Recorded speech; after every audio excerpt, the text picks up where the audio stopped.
السلام علیکم to every بڈی. بہت مہربانی جی آپ تشریف لائے. یہ ایکچولی پریس کانفرنس میں نے کل کرنی تھی, پھر وہ ڈیولپمنٹ ہو گئی گوجر خان میں, تو عمر ایوب صاحب نے آپ سے بات کرنی تھی, تو میں نے مناسب سمجھا کہ ایک دن آگے ڈال دیں اس کو. کچھ ماضی سے جڑی ہوئی باتیں ہیں, کچھ مستقبل کی باتیں جو آپ سے کرنا چاہتے ہیں.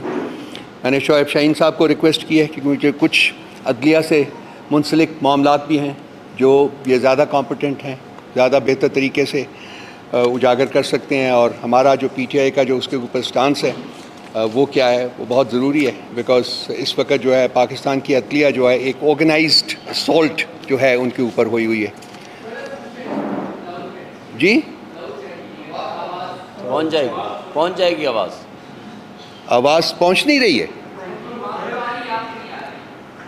اچھا شروع ہو جائے گی.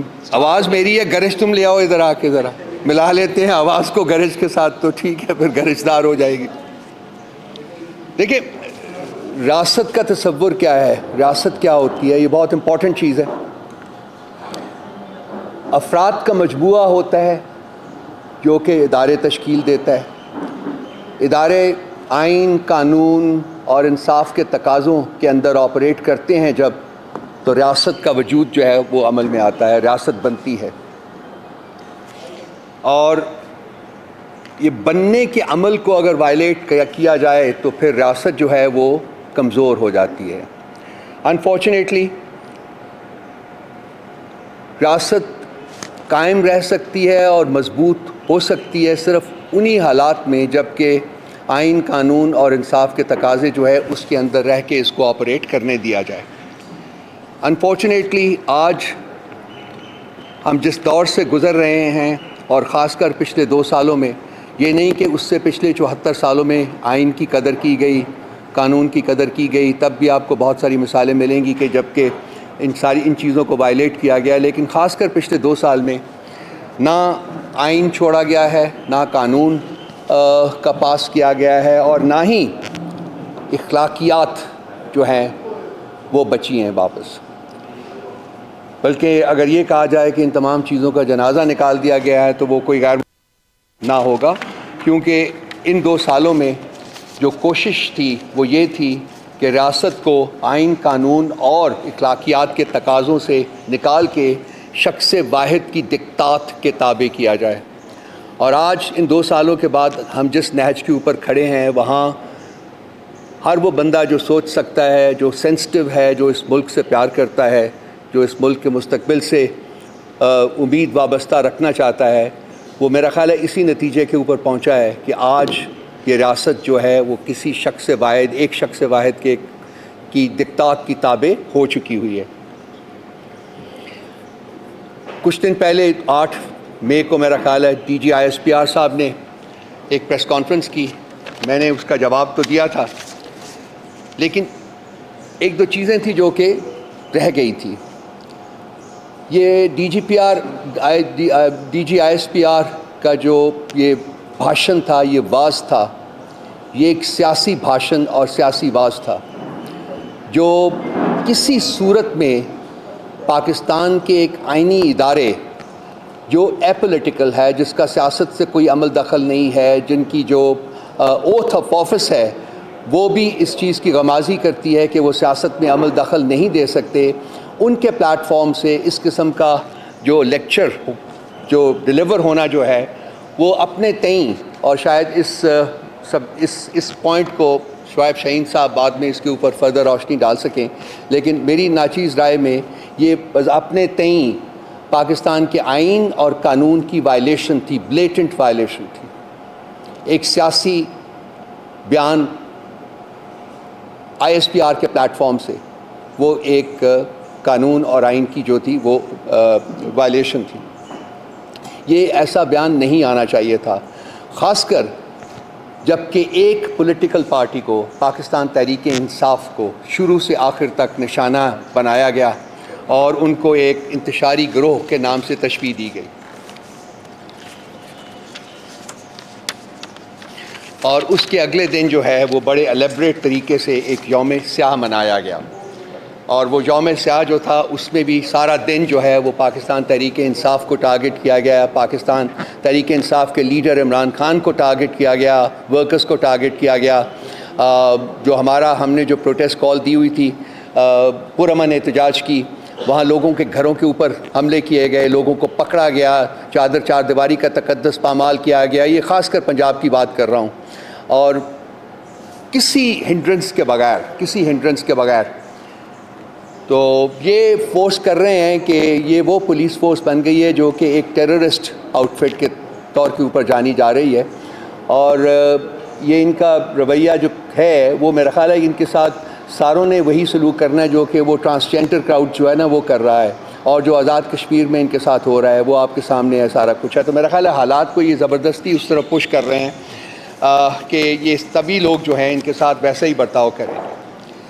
یوم سیاہ کی معرفت سے دوستو، میں یہ ملک کی تاریخ جو ہے نا وہ ایسے بہت سارے انسیڈنٹ سے رقم ہے جو اصل حقیقت میں یوم سیاہ کے طور کے اوپر منائے جانے چاہیے۔ 4 مارشل لاز لگے ان 76 سالوں میں، اور باقی عرصہ جو تھا وہ ڈی فیکٹو مارشل لاز جو ہے، جیسا کہ آج تک ایک ڈی فیکٹو مارشل لا ہے پاکستان میں، وہ اس کے طور کے اوپر جانا جاتا ہے۔ 58 سے 69 تک پہلا مارشل لا لگا، 69 سے 71 تک دوسرا مارشل لا لگا، اور اسی عرصے میں پاکستان 2 لخت ہوا۔ کیا کسی ملک کی تاریخ میں ملک کے 2 لخت ہونے سے زیادہ سیاہ رات ہو سکتی ہے کوئی؟ ہم سے معافی مانگنے والوں نے کبھی قوم سے اس کے بارے میں معافی مانگی کہ کیا وہ وجوہات تھی جس کی وجہ سے ملک 2 لخت ہوا؟ کیوں ایک سیاسی لیڈر جو کہ ایبسولوٹ میجورٹی تھی جس کے پاس، اس کو اقتدار انتقال کرنے کی بجائے فوج نے چڑھائی کی پاکستان کے اس صوبے کے اوپر جو کہ پاکستان کے آدھے سے زیادہ تھا۔ 56% of Pakistan was former East Pakistan, now Bangladesh. کیا آج تک کسی نے اس کے اوپر قوم سے معافی مانگی ہے، اس یوم سیاہ کے اوپر جو پاکستان تحریک انصاف سے معافی مانگنے کے تقاضا کر رہے ہیں؟ کیا ضیاء الحق کے دور کی معافی مانگی ہے کسی نے قوم سے، یا پرویز مشرف کے دور کی معافی مانگی ہے قوم سے کسی نے، جو ہم سے معافی مانگنے کا تقاضا کر رہے ہیں؟ اور بھی بہت سارے انسیڈنٹس ہیں جو کہ انسان جب بات کرتا ہے تو وہ خون کے آنسو روتا ہے کہ ہم کس طرف اس ملک کو دھکیل رہے ہیں، کس طرف لے کے جا رہے ہیں۔ یہ جو یوم سیاہ ہے سارے، ان کے بارے میں کچھ کمیشنز بھی بنے تھے، آج بھی کمیشن بنانے کی بات ہو رہی ہے۔ حمود الرحمان کمیشن بنا تھا، وہ پڑھنے کے لائق ہے، ہمیں بھی، مجھے کہیں سے کاپی ملی تھی، وہ پڑھی۔ اس ملک میں وہ رپورٹ پبلش نہیں ہونے دی گئی، پبلک نہیں ہونے دی گئی۔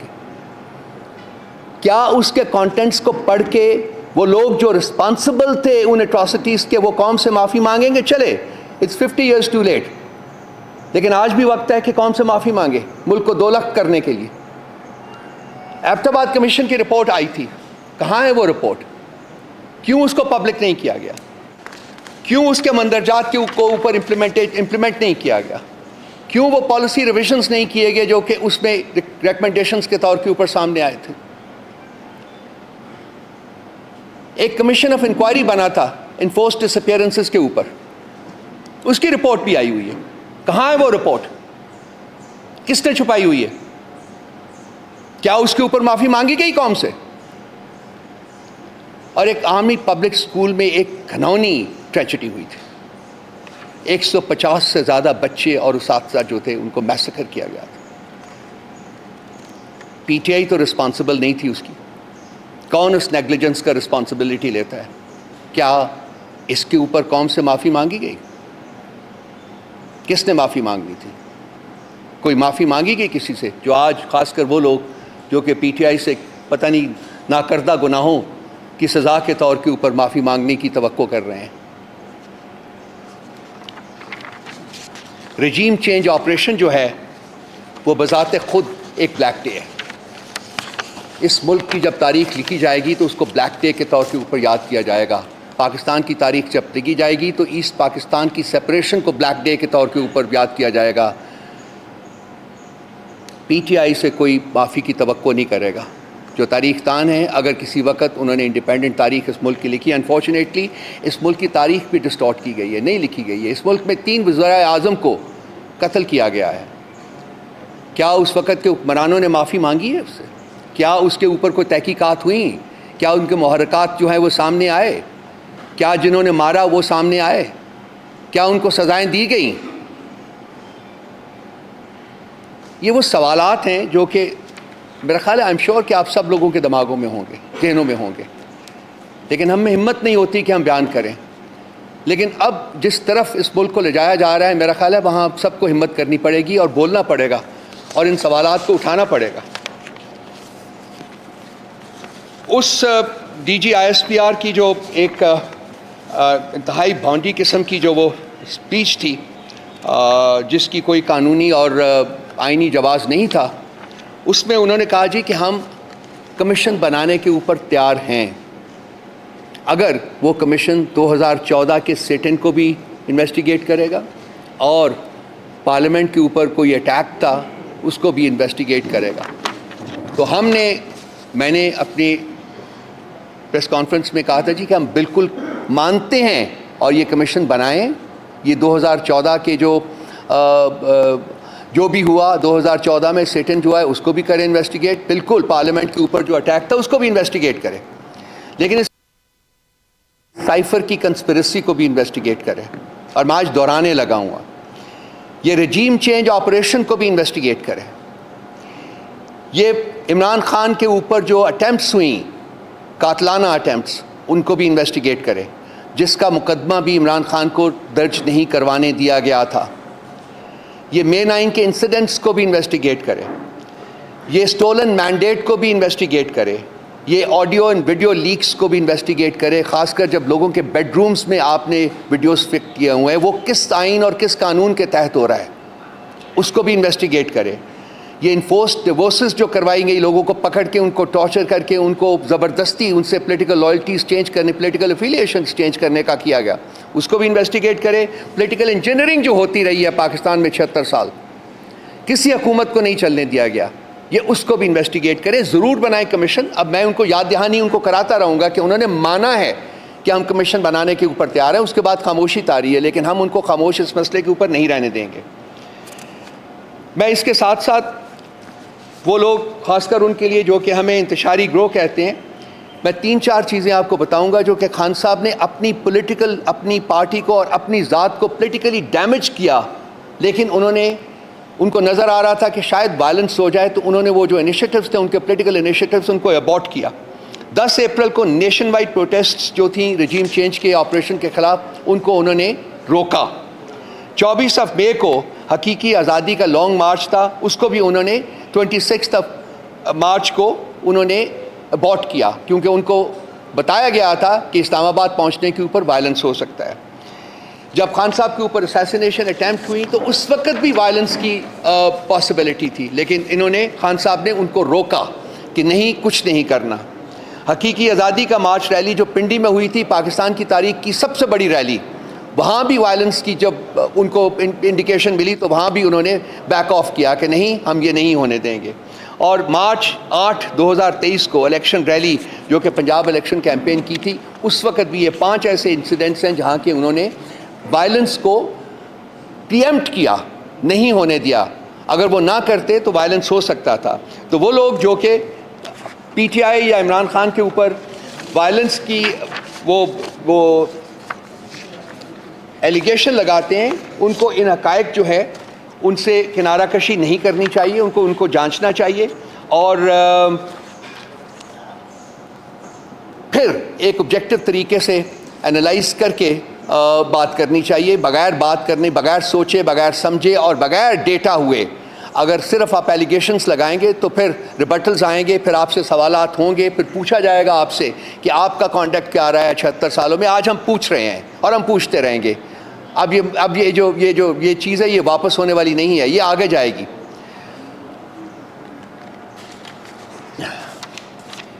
پاکستان، اگر آپ ان ساری چیزوں کو اکٹھا کریں، یکجا کریں، تو میری ایک ادنا رائے میں پاکستان اس وقت ایک حالت جنگ میں ہے، اور یہ جنگ جو ہے وہ کسی بیرونی طاقت نے پاکستان کے اوپر مسلط نہیں کی، بلکہ یہ جو آپ کے انٹرنل فیکٹرز ہیں، انٹرنل جو موٹیویشنز ہیں، وہ ان کی وجہ سے آج پاکستان کو ایک حالت جنگ میں دھکیلا گیا ہے، تاکہ ایز آئی آلویز سے شخص واحد جو ہے اس کے تابع کیا جائے ریاست کو، اور وہ شخص واحد ہی اس کو اپنی پسند کی ڈگر کے اوپر ڈالے ریاست کو اور اس طرف لے کے جائے۔ لیکن آج جو لیول آف اویکننگ ہے پاکستان میں، اس کو اگر سامنے رکھا جائے تو یہ ہو نہیں سکتا۔ لیکن ریسنٹلی پنجاب میں اور آزاد کشمیر میں اور کپل آف ادر پلیسز جہاں انسیڈنٹس آئے ہیں، ہوئے ہیں، اگر آپ ان انسیڈنٹس کو، وائلنٹ انسیڈنٹس کو سامنے رکھیں گے تو آپ ایک نقشہ کھینچ سکتے ہیں اپنے ذہنوں میں کہ ملک جو ہے وہ کس طرف بڑھ رہا ہے۔ اس وقت ملک جو ہے وہ امن کی طرف نہیں بڑھ رہا، اور یہ بھی آپ دیکھیے آج آئی ایم ایف کی رپورٹ جو آئی ہے، اس میں جو سٹیٹمنٹ آئی ہے، اس میں انہوں نے بڑے کلیئر انداز میں نشاندہی کی ہے کہ پاکستان کی پولیٹیکل انسٹیبلٹی جو ہے وہ ایک بہت بڑا ڈی اسٹیبلائزنگ فیکٹر ہے۔ دیٹ مینس کہ یہ الٹیمیٹلی ان کے فیصلے کے اوپر بھی امپیکٹ کرے گا۔ ہمارے کچھ انتہائی برادرانہ اور دوست ممالک کے دوست جو ہے پاکستان آ رہے تھے، وہ وہاں بھی ان کے وزٹ کو بھی ڈیلے کیا گیا ہے۔ یہ ڈیلے انہوں نے خود کیا ہے، ہم نے نہیں کیا، انہوں نے کیا، لیکن وہ بھی آبویسلی کو وجوہات ہوں گی جس کی وجہ سے اس وزٹ کو ڈیلے کیا گیا ہے، اور پاکستان کی جو پولیٹیکل انسٹیبلٹی ہے اس ملک میں، وہ ان میں سے سب سے امپورٹنٹ وجہ ہے جو ہمیں نظر آتی ہے۔ تو ان چیزوں کو اگر سب چیزوں کو سامنے رکھے تو اس وقت اس ملک کو جو حالت جنگ میں ہے، میں کہتا ہوں کہ حالت جنگ میں ہے، اس کو وہ اس کے زخموں کو مزید کھرچنے کی ضرورت نہیں ہے، بلکہ ان زخموں کے اوپر مرہم رکھنے کی جو ہے اس کو ایک شدت سے ضرورت محسوس کی جا رہی ہے، اور اس کے لیے یہ جو جنگ کا سما بنایا گیا ہے اس کو ختم کرنا پڑے گا۔ اور یہ جنگ کا سما صرف اور صرف اس صورت میں ختم ہو سکتا ہے جب کہ پاکستان کو دوبارہ آئین، قانون اور انصاف کے راستے کے اوپر چلنے دیا جائے، اور یہ اس صورت میں ممکن ہوگا جب کہ شخص واحد جو ہے وہ اپنی جو ایک امبیشن ہے اس کی کہ وہ اس ریاست کو اپنے تابع دیکھنا چاہتا ہے، وہ اس کو کنٹرول کرے، اور جو اس ملک کے جو افراد ہیں، اس ملک کے جو ادارے ہیں، ان کو آزاد کرے تاکہ وہ ملک کو آگے لے جا سکیں۔ میں آخر میں کچھ دو چار باتیں اور کروں گا، لیکن میری جو اس وقت خواہش ہے اور میں چاہوں گا کہ اس کو آپ ضرور براڈ کاسٹ کریں، وہ یہ ہے کہ یہ ملک جو ہے اس وقت اس کو ہیلنگ ٹچ چاہیے، اور اس کے زخموں کے اوپر مزید نمک پاشی نہیں ہونی چاہیے، کیونکہ یہ ملک بہت کمزور ہو چکا ہوا ہے، یہ بہت انفیبلڈ ملک ہے اس وقت، یہ ملک اکنامک کیپٹیو ہے اس وقت۔ جو دنیا میں ایک بلین ڈالرز کے لیے یہ اپنا کشکول لے کے بیٹھے ہیں، اپنے دوست ممالک کے اور انٹرنیشنل انسٹیٹیوشنز کے دروں کے اوپر بیٹھے ہوئے صرف بھیک مانگ رہے ہیں، اور اس وقت کوئی پاکستان کو بھیک بھی دینے کے لیے تیار نہیں ہے۔ اس حالت کے اوپر کس نے پہنچایا ہے اس ملک کو 2 سال میں؟ کیوں پہنچایا ہے؟ کیا ان کے مقاصد ہیں؟ لیفٹیننٹ جنرل طارق خان نے ابھی ایک آرٹیکل لکھا ہے، آپ کی نظر سے گزرا ہوگا، وہ انہوں نے بالکل کلیم کیا ہے with data and other factors کہ Pakistan is being push towards ڈی نیوکلیئرائزیشن۔ دیٹ مینس کہ جی آپ کے جو نیوکلیئر ایسٹس ہیں ان کو کمپرومائز کرنا پڑے گا۔ آپ اپنے ملک کے ایسٹس تو بیچ رہے ہیں، ہر ایسٹ اس وقت جو ہے وہ اپ فار سیل ہے، ہر ایسٹ، تاکہ آپ 1، 2، 3 بلین ڈالرز اور اکٹھے کر کے ملک کو اور 2، 4، 6 مہینے کے لیے چلا سکیں، لیکن یہ ملک نہیں چلے گا ایسے، یہ نہیں چل سکتا ایسے۔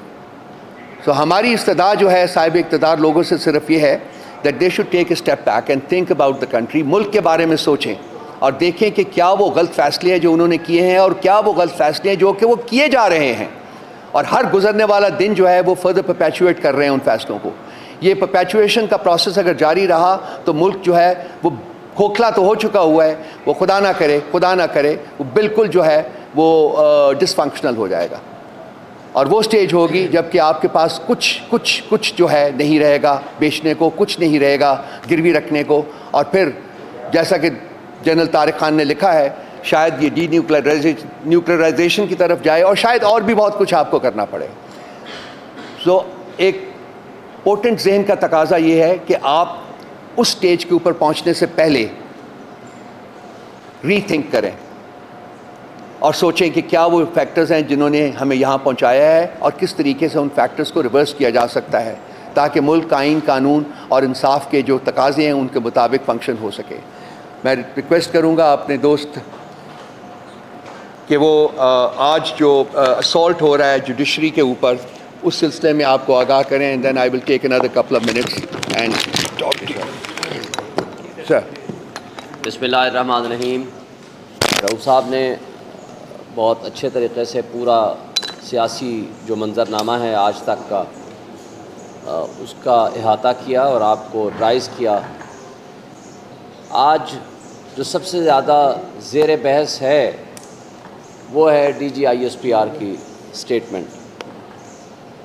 اس کا بہترین طریقے سے میں سمجھتا ہوں عمران خان صاحب کے ساتھ جب میری ملاقات ہوئی ویری نیکسٹ ڈے، انہوں نے رؤوف صاحب کی بڑی تعریف کی، انہوں نے بڑے بہترین طریقے سے اس کا جواب آپ کو دے دیا تھا. لیکن بات یہ ہے کہ مجھے یہ بتائیں، یہ ہماری فوج ہے، عمران خان کی فیملی، بلکہ انہوں نے مجھے خود کہا میکسیمم یا فوج میں ہیں یا بیوروکریسی میں ہیں. ہم ان سے محبت کرتے ہیں، وہ ہمارے ملک کی خاطر جانیں دیتے ہیں. مگر سوال یہ پیدا ہوتا ہے کہ پالیسی کون بناتا ہے اور وہ فیصلے ریورس کون کرتا ہے؟ ملک کی عوام کے خلاف فیصلے وہ ایک شخص کرتا ہے، اور نہ وہ ریفرینڈم کے ذریعے اقتدار میں آیا ہے یا پاور میں آیا ہے، نہ وہ الیکشن کے ذریعے آیا ہے. اگر شخص واحد نے اس ملک کو جنگل بنا دینا ہے اور جنگل کا قانون نافذ کر دینا ہے اور آئین کی پامالی کرنی ہے، اور وہ D G I S P R صاحب اٹھ کے وہ سٹیٹمنٹس دیں گے جو سیاسی ہوگی، تو سیاست میں مداخلت یہ آئین کی خلاف ورزی صرف نہیں، یہ آئین شکنی کے مترادف ہے، اور آئین شکن کی سزا آپ کے سامنے ہے. یہ الگ بات ہے کہ پرویز مشرف کے خلاف فیصلہ آنے کے باوجود، اس کے خلاف اپیل ڈسمس ہونے کے باوجود، آج اگر جسٹس سیٹھ وقار کو دیکھا جائے تو اس کی سٹیٹمنٹ آج بھی فیلڈ میں ہے، جس نے کہا تھا کہ ان کی قبر سے بھی ان کو نکال کے ایک سمبولک سزا پھانسی کی دی جائے تاکہ آئندہ کے لیے ماشاء اللہ کے راستے بند ہو جائیں، کیونکہ یہی آئین کا تقاضا ہے اور یہی ملک کے قانون کا تقاضا ہے. دیکھیں، کسی بھی تہذیب یافتہ ملک اور جمہوری ملک میں پرامن عوامی انقلاب کا طریقہ صرف یہ ہوتا ہے، وہ ہے ووٹ کی پرچی. ووٹ کی پرچی آپ نے دیکھ لی 8 فروری کو پبلک نکلی. یہ الگ بات ہے، رؤوف صاحب نے آپ کو بتا دیا، نامینیشن فارم چھینے گئے، ہمارے 90% جو ٹاپ لیڈرشپ تھی ان سب کے کاغذات نامزدگی ریجیکٹ ہوئے، بشمول میرے، آپ گواہ ہیں. میں آپ میڈیا کے دوستوں کو ساتھ لے کر گیا ان کرپٹ بیوروکریٹس کے پاس جو ریٹرننگ آفیسرز بنائے گئے تھے چیف جسٹس آف پاکستان نے، جن کے خلاف ہم نے پٹیشن فائل کی تو ہمارے ہی خلاف الٹا کانٹمپٹ پروسیڈنگ شروع کر دی گئی. میں آپ کے میڈیا کے دوستوں کو لے کر گیا، لاسٹ ڈے تھا، میں نے کہا جی تینوں حلقے اسلام آباد کے 46، 47، 48 میں نے کاغذات جمع کرائے تھے. میں نے کہا کوئی آبجیکشن ہے تو مجھے بتا دیں، میں اس کو فلفل کروں. تینوں 47، 46، 48 کے ریٹرننگ آفیسر نے کہا کہ آپ وہ آدمی ہیں جس کے خلاف کوئی آبجیکشن نہیں ہے، اور آپ گواہ ہو اس بات کے رات 12 بجے کس طریقے سے میرے کاغذات پہ ریجیکٹ کر دیے گئے. لیکن اس بات کو ہم آگے چلتے ہیں، بلے کا نشان چھین لیا، اور نہ صرف بلے کا نشان چھینا، اس کے ساتھ میرے سمیت ہمارے ورکرز کے خلاف ایف آئی آریں کٹیں. یہ میری کانسٹیچوئنسی ہے جہاں ہم بیٹھے ہوئے ہیں. آپ کے تقریباً 100% میڈیا ہاؤسز وہ ہیں جو میری کانسٹیچوئنسی میں آتے ہیں، اور یہ ریڈ زون کا سارا ایریا اور 70% دیہات بھی. میں دعوے سے کہتا ہوں، آپ بتا دیں، آپ سارے دوست گواہ ہو اس بات کے، کون سے پولنگ اسٹیشن میں گئے اور جہاں سے میں ہارا ہوں، یا وہ کٹ پتلی جیتا ہو. لیکن ہم ہار گئے، ہرایا گیا ہمیں، ہم تو جیت گئے. اور اسی طرح تینوں حلقے اسلام آباد کے اور باقی جو کچھ بھی ہوا. کسی تہذیب یافتہ جمہوری ملک میں عوامی انقلاب ووٹ کی پرچی کے ذریعے ہوا کرتا ہے، اور وہ ہو گیا. لیکن D G I S P R صاحب کہتے ہیں آپ کو تو 7% ووٹ ملے، پتہ نہیں کیلکولیشن کیسے کرتے ہیں. اگر یہ آپ کے میتھمیٹکس کا حل ہے، اگر یہ آپ کی انٹیلیجنس رپورٹس ہیں جس کے آپ سربراہی کرتے ہیں، تو میرا خیال ہے کہ یہ انٹیلیجنس ایجنسیز کو بند کر دیں. اس کی جگہ پہ رؤوف حسن صاحب یا جو آپ دوست بیٹھے ہوئے ہیں ان کی ٹیم بنا دیں، آپ کو پراپر زیادہ بہتر انٹیلیجنس دے دیں گے. اگر آپ کی یہ انٹیلیجنس رپورٹس ہے کہ ہم نے 77% یا پتہ نہیں کتنے % ووٹ لیے، بھائی آپ کے نمائندے اگر ریٹرننگ آفیسرز کے پاس بیٹھ کے جو کچھ وہ کر رہے تھے آپ سب جانتے ہو، پورے میڈیا ہاؤسز نے میرا رزلٹ دیا اور بہت سارے ہماری 180 سیٹیں کے رزلٹ بھی دیا، وہ ای ایم سی کا ریکارڈ آج بھی وہ ہمیں نہیں دے رہے کورٹ کے آرڈر کے باوجود۔ وہاں سے جو رزلٹ جاتا تھا پریزائڈنگ آفیسرز کا، الیکشن کمیشن میڈیا ہاؤسز میں دے رہا تھا، وہاں سے ہم جیت رہے تھے۔ رات کے 12 بجے وہ چیف الیکشن کمشنر جو سہولت کاری کرتا ہے مسلم لیگ نون کی اور لندن ایگریمنٹ کی، وہ رات کو 12 بجے کہیں چلا جاتا ہے۔ یہ بھی آپ نے ہمیں بتایا، ہم تو نہیں تھے وہاں موجود۔ اس لیے میں کہتا ہوں آپ کی انٹیلیجنس بہت اسٹرانگ ہے۔ وہ کسی مخصوص جگہ پہ جاتے ہیں اور جب 3 گھنٹے بعد واپس آتے ہیں تو رزلٹ پہلے رک جاتا ہے اور اس کے بعد چینج ہونا شروع ہو جاتا ہے۔ میں آج بھی سوال کرتا ہوں کہ آپ اس کے بارے میں بتائیں، آپ کہاں گئے تھے اور کیوں آپ نے ان رزلٹس کو چینج کیا یا کرایا؟ اور اسٹیبلشمنٹ کے وہ صحافی جو اپنے آپ کو اسٹیبلشمنٹ کے قریب ترین سمجھتے ہیں، آپ ان کی اوور آل اسیسمنٹ پبلک میں یا ٹی وی میں بیٹھ کے لے لیں، یا آپ خود ان سے انفرادی طور پر پوچھ لیں کہ کیا رزلٹ تھا۔ مجھے ایک میرے دوست نے، میں بتائے بغیر، کیونکہ جس طرح صحافیوں کو یہ حق حاصل ہے کہ وہ اپنا سورس نہ بتائیں، لہٰذا میں اپنے ایک دوست صحافی، مشہور جرنلسٹ اور اینکر پرسن کی بات بتانا چاہتا ہوں نام لیے بغیر۔ اس نے کہا جی میں جب گیا مجھے کہا گیا سب روک دیں، میں احتیاطاً چلا گیا چیک کرنے کے لیے کہ رزلٹس کا مسئلہ کیا ہے، کیوں روک دیے ہیں۔ وہ جو رزلٹ کمپائل کر رہے تھے میں نے ان سے پوچھا جی کیا مسئلہ ہے، انہوں نے بڑے گھبراتے ہوئے کہا جی 2/3 میجورٹی سے زیادہ لیڈ کے ساتھ پی ٹی آئی جیت چکی ہے اور ہمیں کہا گیا ہے کہ آپ رزلٹ روک دیں، ہم مجبور ہو گئے ہیں رزلٹ روکنے پہ۔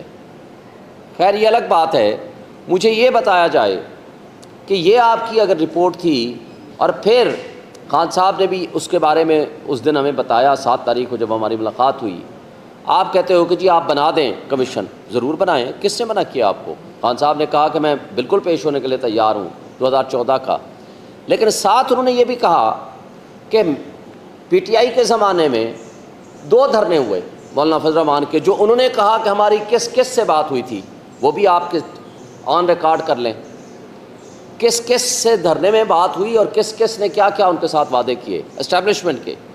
اور اس کے ساتھ 2 مسلم لیگ نون اور پیپلز پارٹی کے لوگوں نے بھی یہاں جلوس لے کر آئے، ہم نے تو ایک سنگل ایف آئی آر نہیں کاٹی۔ یعنی ایک دھرنے سے تو آپ کو تکلیف ہے، ضرور کریں، اس میں کمیشن سے ہم انکاری نہیں ہیں، مگر باقی دھرنے اور باقی جلوس، اور پھر کیا آپ ایک سپر سیاسی پارٹی ہیں؟ اگر آپ ایک سپر سیاسی پارٹی ہیں اور سیاست کو آپ نے ریگولیٹ کرنا ہے کہ کون دھرنا آئندہ دیا کرے گا، کون احتجاج کیا کرے گا اور کون لانگ مارچ کیا کرے گا، تو پھر آپ ایک پالیسی سٹیٹمنٹ یا آئین میں ترمیم کر کے اپنے آپ کو ایک سپر پولیٹیکل پارٹی ڈکلیئر کرا دیں تاکہ آپ کے پاس اس کا بھی جواز اور حق موجود ہو۔ مجھے روف بھائی دیکھ رہے ہیں، اس کا مطلب ہے کہ وہ مجھے کہنا چاہتے ہیں میں مختصر کروں، اس لیے میں اب اپنی بات کو صرف ٹو دی پوائنٹ بات کروں گا۔ اب میں آگے چلنا چاہتا ہوں کہ اس وقت سب سے پہلا مطالبہ میں chief justice Lahore high court سے کروں گا کہ آپ کے لاہور کے وکلاء کے مسائل کو حل کرنا آپ کی سب سے پہلی اور بنیادی ذمہ داری ہے اور آپ حل کریں، لیکن ان چیزوں کو ایگریویٹ کرنے میں وہاں کی وہ کٹ پتلی حکومت، وہ ڈاکو رانی کے ذریعے جو یہ چاہتے ہیں کہ وکیلوں اور جوڈیشری کے درمیان اختلافات پیدا ہوں، تو اس حوالے سے میں وکلاء نمائندوں سے بھی ریکویسٹ کروں گا کہ آپ فوکسڈ رہیں تاکہ جسٹس سسٹم کے اوپر جو کچھ اٹیک ہماری انٹیلیجنس ایجنسیز کر رہی ہیں اور جس انداز سے انٹیلیجنس ایجنسیز کا رول آ چکا ہے آپ کے سامنے، جو اسلام آباد ہائی کورٹ کے معزز 6 جج صاحبان نے لکھ کے دیا، اس کے پیرا نمبر پہلے میں لکھا ہوا ہے، پہلے پیرے میں، کہ عمران خان کے خلاف فیصلہ لینے کے لیے پریشر ڈالا گیا، اور ایک جج کے آپ کو پتہ ہے باقی تفصیلات، کس طرح برادر نسبتی کو اٹھایا گیا، بیڈ رومز میں کیمرے لگائے گئے، کیسے ججز ہاسپٹلائزڈ ہوئے، اور وہ ساری تفصیل آپ کے سامنے آ چکی ہے۔ اور آج ساری ہائی کورٹس اور لوور جوڈیشری یہ لکھ کے دے چکے کہ آج یہ اوپن سیکرٹ ہے کہ انٹیلیجنس ایجنسیز دباؤ ڈالتی ہیں سیاسی کیسز میں تاکہ اپنے مقاصد حاصل کر سکیں اور اپنے جو ان کے مخالف ہیں یعنی پی ٹی آئی ان کے خلاف فیصلے لے سکیں، کیونکہ اور تو پولیٹیکل پارٹیز تو کوئی ان کا مخالف ان کے بقول کوئی نہیں ہے، چونکہ باقیوں کو تو انہوں نے گود لیا ہوا ہے، ان ریجیکٹڈ افراد کو کٹ پتلیوں کی صورت میں ہمارے اوپر مسلط کیا ہوا ہے، ہارنے کے باوجود ان کو فارم 47 کے ذریعے یہاں لا بٹھایا گیا ہے، جس کی تازہ ترین مثال وہ انوار الحق کاکڑ صاحب، وہ لیاقت چٹھا، کمشنر راولپنڈی، وہ نثار چیمہ سابق MNA مسلم لیگ نون، وہ مصطفیٰ MQM کے کامران ٹیسوری، ان سب کی سٹیٹمنٹس کو اگر آپ یکجا کریں گے تو آپ کو سمجھ آ جائے گی کہ جناب یہاں صرف دال میں کچھ کالا نہیں ہے، دال ہی ساری کالی ہو چکی ہے۔ مگر اس سب کچھ کے باوجود صرف ایک شخص کو یہ چیزیں نظر نہیں آتی، وہ ہیں ہمارے چیف جسٹس آف پاکستان۔ نہ ان کو یہ نظر آیا کہ ہمیں لیول پلینگ فیلڈ میں نہیں مل رہی، نہ ان کو یہ نظر آیا کہ ہمارے کاغذات نامزدگی چھینے جا رہے ہیں، نہ ان کو یہ نظر آیا کہ ہمارے انٹرا پارٹی الیکشنز جو ہیں وہ درست ہوئے ہیں، وہ کہتے ہیں نہیں درست نہیں ہوئے۔ پاکستان کے کانسٹیٹیوشن کو انہوں نے ایک پارٹی کے کانسٹیٹیوشن کے تابع کر دیا، اور ان کے بقول یہ ریٹرننگ آفیسرز جنہوں نے یہ الیکشن کرانے ہیں یا کرائے تھے وہ فرشتے ہیں، جوڈیشری کے ذریعے الیکشنز نہیں ہوں گے۔ اس سب کچھ کے باوجود میں اور الیکشن کمیشن کی وہ تمام تر حرکتوں کے باوجود جو کچھ انہوں نے کی، لیکن آج بھی اعتراض ان کو اگر ہے تو پی ٹی آئی کے انٹرا پارٹی الیکشنز کے اوپر ہے، اور جو کردار انہوں نے خود ادا کیا ہے ان الیکشنز میں وہ ان کو ذرا برابر بھی نظر نہیں آ رہا۔ یہ اسی طرح کی بات ہوئی، کمیشنز کے بارے میں بڑی تفصیل کے ساتھ آپ کو بتا دیا، لیکن ایک بات 24 مارچ 1971 کو یہ ریکارڈ کی بات ہے، یحییٰ خان جاتا ہے وہاں ڈھاکہ میں اور ان کو کہتا ہے کہ ہم نے تمام مسائل بات چیت کے ذریعے حل کریں گے، کیونکہ سب سے بڑی پولیٹیکل پارٹی عوامی لیگ جیت چکی تھی 160 سیٹیں آؤٹ آف 162۔ ان کو کہا جی آپ سے بات چیت کے ذریعے حل کریں گے، بیٹھ کے سیٹل کریں گے۔ مگر 25 مارچ کو جو ہی وہ آتے ہیں، 25 مارچ کو آرمی ایکشن شروع ہو جاتا ہے اور ایک ایک بندے کو پکڑ کے ان کے خلاف ایکشن شروع ہو جاتا ہے۔ میننگ دیئر بائی آلریڈی یہ ایک بہانہ تھا، آلریڈی آپ نے پلاننگ اور آرگنائزیشن کر رکھی تھی۔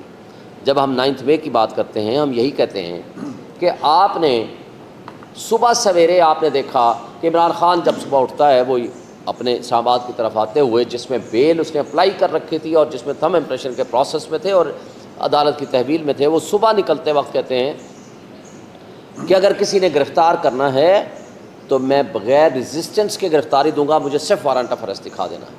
مگر کیا ہوتا ہے، ان کو اٹھایا جاتا ہے، CCTV فوٹیجز وہ سارے چوری کیے جاتے ہیں اور آج تک اسلام آباد ہائی کورٹ کو نہیں ملے، اور اس کے بعد جو کچھ بھی ہو، اور ودن فیو آورس 10,000 ہمارا ورکرز کیسے آپ نے اٹھا لیا، 16 بندے ہمارے شہید کر دیے، کئی پیرالائزڈ ہیں، کئی سینکڑوں زخمی کر دیے، اور پرامن احتجاج لوگ کرنے کے لیے نکلے، اور آپ نے سارے آج سپریم کورٹ اور ہائی کورٹس میں یہ آ چکا ہے، لکھ کے یہ دے چکے ہیں کہ ہمارے CCTV فوٹیجز ان تمام انسٹالیشن سے جی خراب تھے یا غائب ہیں۔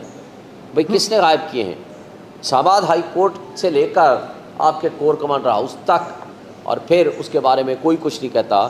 وہ یہ کہتے ہیں، خود کہتے ہیں کہ 2 بجے سے لے کر رات کے 8 بجے تک، یہ 1:30 بجے سے بلکہ جلوس نکلتا ہے جی، جا رہا ہے 150-200 بندہ، لیکن کوئی ایک نہ پولیس والا، نہ ان کی اپنی ارینجمنٹ سیکیورٹی، نہ کوئی راستے میں کوئی ان کو روکتا ہے۔ اور وہاں یہ خود بتاتے ہیں کہ جناب کہا جا رہا ہے کہ باہر اندر نہ جائیں، لیکن کیسے ہوا، کیا ہوا، وہ CCTV فوٹیجز غائب کر دی گئی، اور اس کی بہت ساری تفصیلات آپ کے سامنے بھی آ چکی ہیں۔ مگر آپ نے دیکھا کہ پرسوں ہم لوگ 500 کے قریب، اس سے بھی بلکہ زیادہ لوگ تھے، بھئی کئی لوگ گاڑیوں سے نہیں نکلے تھے، ہم ابھی باہر ہی نکلتے ہیں تو ہمارے اوپر لاٹھی چارج ہو جاتا ہے، اور ودن 10 منٹس اور ہمیں ڈسپرس کیا جاتا ہے۔ لیکن 150-200 افراد، ان سے 8 گھنٹے میں نہیں ہو سکا کچھ بھی۔ کیا اس آئی جی کو، چلے میں کہتا ہوں وہ ملا ہوا تھا یا نہیں ملا ہوا تھا، کیا آئی جی اسی آئی جی ہے نا جو ڈاکٹر عثمان ابھی بیٹھا ہوا ہے، جو تمغہ لیتے ہیں دیتے ہیں، اس کے خلاف نیگلیجنس کا بھی مقدمہ بنا؟ اور اگر نہیں بنا تو یہ بتا دیں کہ آئی جی کہتا ہے کہ مراد راس اور بہت سارے نام دیتا ہے، 27 کالیں تھیں، سب سے بڑا مجرم ہے، صرف ایک پریس کانفرنس اس کی قیمت ہے، اور وہ ہے آپ ایکوٹل ہو جائے گی، آپ بری و ذمہ ہو جائیں گے ایک پریس کانفرنس کر دیں۔ اسی طرح اندریب عباس اور خدیجہ شاہ ایک گاڑی میں جا رہے ہیں احتجاج کے لیے، لیکن وہ 8 مہینے بعد اس کی ضمانت ہوتی ہے، اور آج تک ہماری باقی خواتین ساری کی ساری جیلوں میں پڑی ہیں، لیکن وہ ایک دن کے لیے جیل نہیں گئی، کیوں؟ کہ پریس کانفرنس ہوگی۔ اگر یہ فالس لیگ آپریشن نہیں تھا، یہ واقعی سچا واقعہ آپ بتاتے ہیں جس کی جوڈیشل انکوائری بھی آپ نہیں کراتے، مگر مجھے بتائیں کہ پھر آدھے لوگ تو وہ ایک پریس کانفرنس کے ذریعے فارغ ہو جاتے ہیں، اور جو عمران خان کے ساتھ وفا کرتے ہیں وہ آپ کے لیے سب سے آخر میں، اور ابھی تک وہ پابند سلاسل بھی ہیں اور جیلوں میں بھی سڑیں گے۔ اور دوسری طرف کہا جاتا ہے کہ جناب ملٹری ٹرائل ہی اس کا حل ہے۔ کیا کہتے ہیں؟ 3 چیزیں ذہن میں رکھ لیں۔ دنیا کا کوئی قانون اور آئین آپ کو یہ نہیں بتائے گا کہ آپ اس کے مدعی بھی ہیں، آپ کہتے ہو ہمارے اوپر اٹیک ہوا، نمبر 2 آپ کہتے ہو ہم گواہ بھی ہیں، irrefutable ہمارے پاس ایویڈنس ہے، ناقابل تردید شواہد، نمبر 3 ہم ملٹری ٹرائل کے ذریعے سزا بھی دیں گے، منصف بھی خود ہیں۔ تو بھائی دنیا میں کوئی اصول نہیں ہوتا، قانون نہیں ہوتا کہ خود مدعی، خود گواہ، خود آپ منصف بن جائیں۔ اس طریقے سے سپریم کورٹ سے گزارش ہے فوری طور پر ان کا فیصلہ کریں، لوگوں کو ان کے حقوق دیں، اور اس طرح کا جو ظلم ہو رہا ہے ایک جنگل کے بادشاہ کے ذریعے، وائس رائے اور اپنے کٹ پتلیوں کے ذریعے اس ملک میں جس طرح آئین اور قانون کی پامالی ہو رہی ہے اس کو ختم کیا جائے۔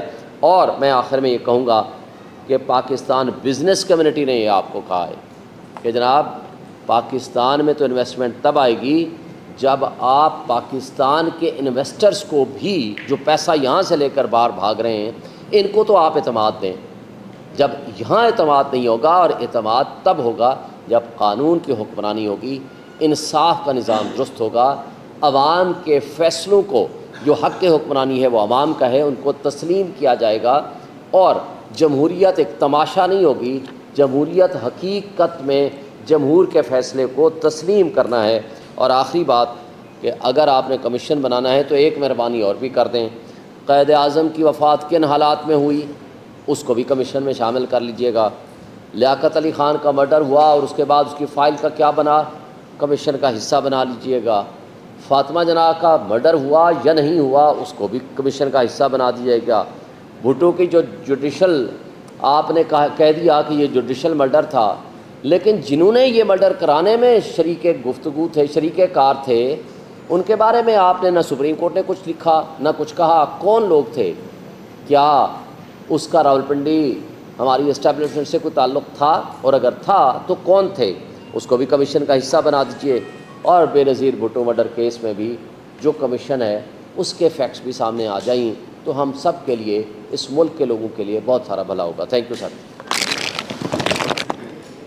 میں ایک سیکنڈ میں کوئی کمپیریزن انیکٹ کرنے کے موڈ میں نہیں ہوں، نہ ہی میں چاہتا ہوں کہ کمپیریزن انیکٹ کروں، لیکن حالات جس تیزی کے ساتھ خراب کیے جا رہے ہیں اور جس حد تک خراب ہو چکے ہوئے ہیں، وہاں اب ہر سوچنے والے شخص کو 1971 اور 2024 میں سملیرٹیز نظر آ رہی ہیں۔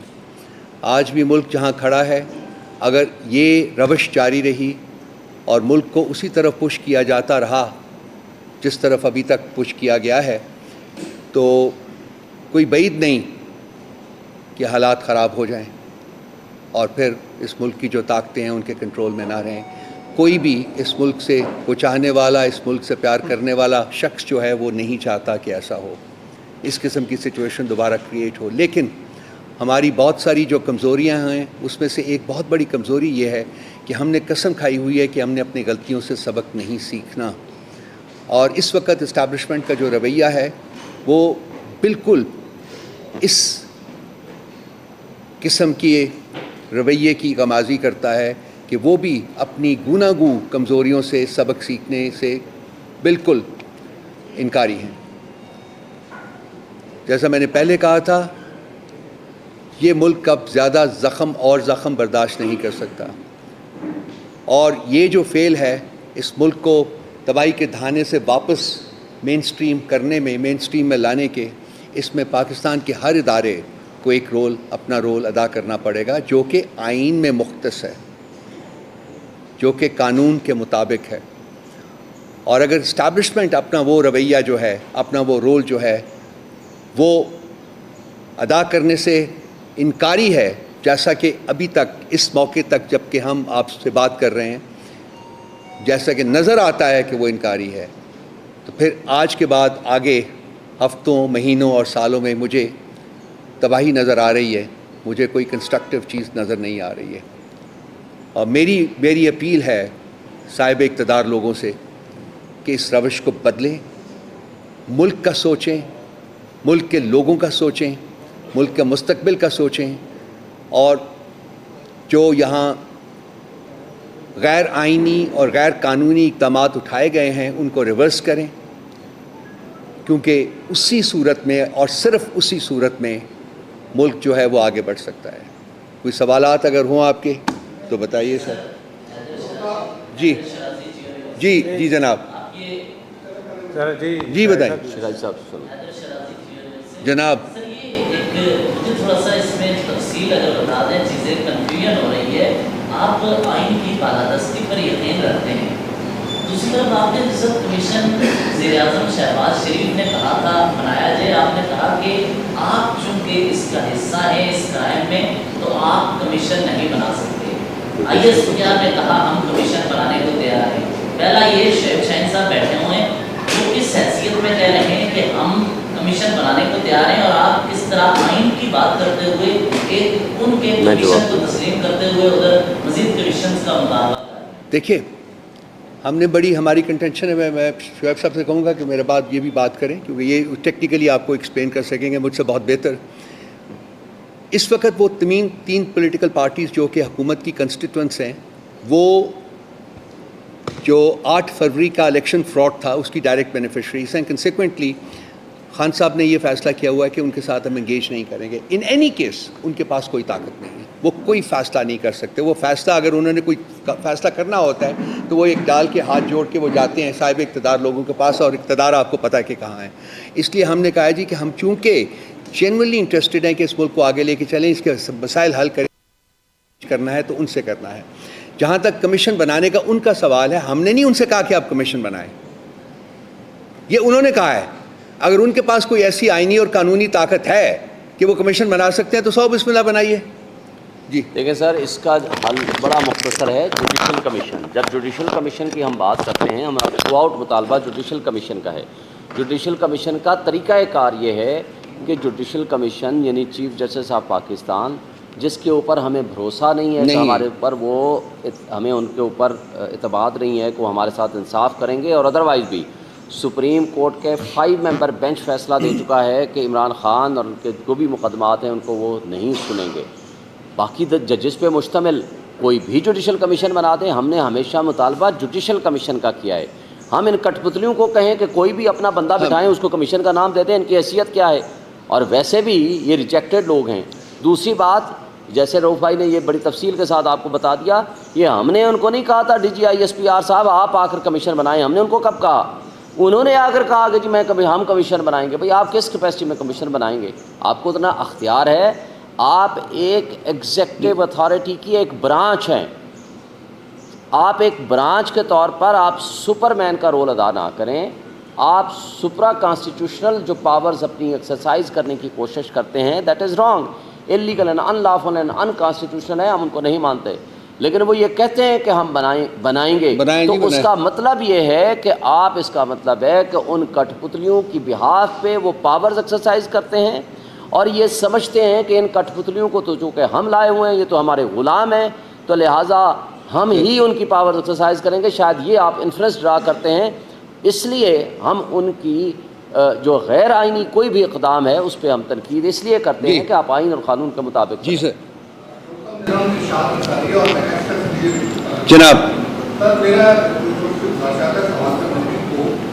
آپ کی ساری گفتگو کو آپ نے بتائی ہے کہ اس سے یہ لگتا ہے کہ پولیٹیکل پارٹی شمولیت کی جائے, تمام پولیٹیکل پارٹی قومی اور بین الاقوامی ایشو پہ فیصلہ کرنے کی جو پہلے دانش ہوئی یا صلاحیت نہیں ہے. دوسرا جن کو آپ لوگ اپنے حدیث مانتے ہیں, آپ انہیں کی طرف دیکھتے ہیں, آپ کو سمجھتے ہیں کہ پی ٹی آئی سمیت تمام پولیٹیکل پارٹی اس بات کو ذمہ دار ہیں کہ انہوں نے اسٹیبلشمنٹ کو گندا کر دیا. کل یہاں پہ بیٹھ کے 2013 کے الیکشن میں یہی باتیں سے انداز پورا ہوتا تھا کہ نور جی کو آپ کو کچھ ہے. آج آپ وہی باتیں کام کر رہے ہیں. اس سے پہلے پیپلز پارٹی نور جی کے بارے میں یہی باتیں تھیں. جب آپ پولیٹیکل پارٹی آپس میں ایک دوسرے سے بات کرنے کو تیار نہیں ہے تو کیا آپ کچھ آسمانی مانتے ہیں کہ ان کے ساتھ آپ بات کریں گے؟ آپ نے قبلہ وہی رکھا ہوا ہے جو دوسری باتوں میں رکھا ہوا ہے. ابھی دیکھ صاحب بھی کہہ رہے ہیں, آپ بھی کہہ رہے ہیں کہ آپ کے لوگ بھی کہہ رہے ہیں کہ ہم بات انہیں کے ساتھ کریں گے. آپ انہیں کو کہہ رہے ہیں کہ وہ ساری برائی کی جڑ ہے. جب آپ برائی کی جڑ ہے, بات چیت انہیں کے ساتھ کریں گے, بات انہیں کے بات کریں آپ ہو, تو پھر یہ ملک کیسے آگے چلے گا؟ جو آپ باتیں کر رہے ہیں کہ آپ کی باتوں میں اور عملی طور پہ چیزیں جو نظر آ رہی ہیں اس میں فرق نظر آ رہا ہے. نہ صرف آپ کے, میں آپ کو دیکھیے I disagree with your contention. دیکھیے سب سے پہلے بات یہ ہے کہ آپ پی ٹی آئی کا جو سیاسی سفر ہے اس کو باقی پولیٹیکل پارٹیز کے سیاسی سفر سے کمپیئر نہیں کر سکتے. ہمارے پیچھے 28 سال کی سیاسی جدوجہد ہے. ہم نے کسی ملٹری نرسری میں پرورش نہیں پائی, نہ ان کا وہ پودا, ہمارا جو پودا ہے وہ کسی جنرل نے لگایا تھا اور اس کو پانی دیا تھا, جیسا کہ پیپلز پارٹی اور پی ایم ایل این کے جو خاص کر پی ایم ایل این جو ہے یہ ملٹری کی نرسری میں. نمبر 1. نمبر 2 بات یہ ہے, ہم کسی کو, ہم جب اسٹیبلشمنٹ کے ساتھ بات چیت کی بات کرتے ہیں تو وہ ہم ان سے کوئی مدد مانگنے نہیں جا رہے. یہ میں بارہا اپنی ٹاکس میں, اپنی رائٹنگس میں اور اپنے ٹیلی ویژن پروگرامس میں ایکسپلین کر چکا ہوں. ہم کیوں ان سے بات کرنا چاہتے ہیں؟ ہم ان کو بتانا چاہتے ہیں کہ آپ کی آئینی حدود کیا ہیں, آپ کی قانونی حدود کیا ہیں. ہم ان کو بتانا چاہتے ہیں کہ آپ ان حدود کو ٹریس پاس کر رہے ہیں. ہم ان کو بتانا چاہتے ہیں کہ یہ ضروری ہے آپ کے لیے کہ آپ بیک آؤٹ کریں اور سیاسی معاملات سیاسی جماعتوں پہ چھوڑیے. ہم ان سے کوئی بھیک مانگنے نہیں جا رہے, ہم ان سے کچھ نہیں مانگنے جاتے. سو آپ کمپیریزن انیکٹ کرتے ہیں بڑی جلدی میں, وہ انفارچونیٹلی اس کا کوئی فاؤنڈیشن نہیں ہے, کوئی بیسس نہیں ہے. اور ہماری جو جدوجہد ہے وہ قانون اور آئین کی اوپر اس بیسڈ ہے. ہم نے کبھی ہم آپ 2018 کے الیکشنز کی بات کرتے ہیں, ہمارے 35 سیٹیں چرائی گئیں. کیوں؟ اسٹیبلشمنٹ نے چرائیں. کیوں؟ تاکہ ایک کمزور حکومت بنے. اس کا بھی میں بارہا ذکر کر چکا ہوں. ہم سے غلطی, ایک سیکنڈ بات کرنے دیں, ایک بات کرنے دیں. آپ کمپیریزن نہ انیکٹ کریں ہمارا اور باقی پولیٹیکل پارٹیز کا. ہماری ایک بڑی 28 سال پر محیط سیاسی جدوجہد ہے. آج بھی آپ کا خیال ہے کہ 9 مہینے سے عمران خان صاحب جو ہے وہ جیل میں ہے, کیا ہم ڈیل نہیں کر سکتے تھے؟ کیا ہمیں آفرز نہیں ہوئی؟ کیا آج بھی ہمیں آفرز نہیں ہو رہی ہیں بھائی؟ اگر عمران خان صاحب چاہتے تو 5 دن 10 دن 12 دن میں باہر آ جاتے. وہ شخص کہتا ہے میں 9 مہینے تو کیا, میں 9 سال بھی یہاں ٹھہروں گا, ڈیل نہیں کروں گا. تو آپ پھر بھی کمپیریزن انیکٹ کرتے ہیں جس کی کوئی بیسس ہی نہیں ہے. آئی تھنک ہم لوگوں کو چاہیے کہ ایک پولیٹیکل پارٹی جو ایک سیاسی جدوجہد انیشیٹ کیا ہوئی ہے اور اس پر قائم ہے, کم از کم اس کے لیے 2 تعریفی کلمات ہی بیان کر دیں, رادر دین کہ جی ان کو ان چوروں اور ڈاکوؤں کے ساتھ اب کمپیئر کر رہے ہیں جن کا کوئی سیاسی بیسس ہی نہیں ہے, جو فیملی فیفٹمز ہیں, خاندانی جماعتیں ہیں, باپ سے بیٹی, باپ سے دوسرا بیٹا, بھائی سے بھائی, بھائی سے بہن. آج پی ٹی آئی کی جو شیپ ہے, جو چیئرمین ہے, جو سیکرٹری جنرل ہے, کیا وہ عمران خان صاحب کے خاندانی دوست ہیں, خاندان سے ہیں؟ کیوں نہیں ان کو توفیق ہوئی پی ایم ایل این کو اور پیپلز پارٹی کو یہ خاندان سے نکل کے کسی کو اپوائنٹ کریں سینئر پوزیشن کے اوپر؟ آپ کو یہ چیزیں نہیں نظر آتی ہیں؟ کیا یہ چیزیں امپورٹنٹ نہیں ہیں کہ آپ پی ٹی آئی کو علیحدہ رکھیں ان جماعتوں سے, ان کے ساتھ کمپیئر نہ کریں؟